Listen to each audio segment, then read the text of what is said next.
දරුවනේ පින්වතුනේ රහසේ අකපව්කම් කළාට විපාකී ප්‍රදර්ශනය කරන්න වෙනවා. ඒක වහන්න බෑ.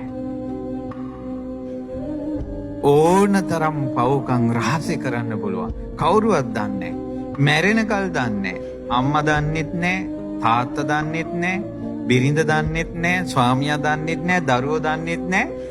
මැරෙන අවසාන පොදේ සමහරට තමන්ටත් මතක නැහැ. විපාක ඉදිරියේ ප්‍රදර්ශනය කරනවා උඹ මෙහෙම කළා කියලා.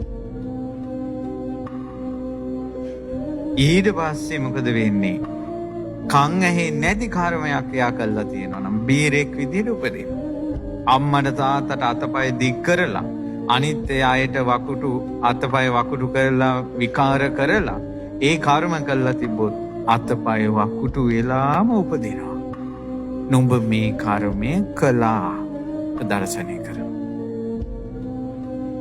ප්‍රදර්ශනය කරනවා කර්ම විපාකේ.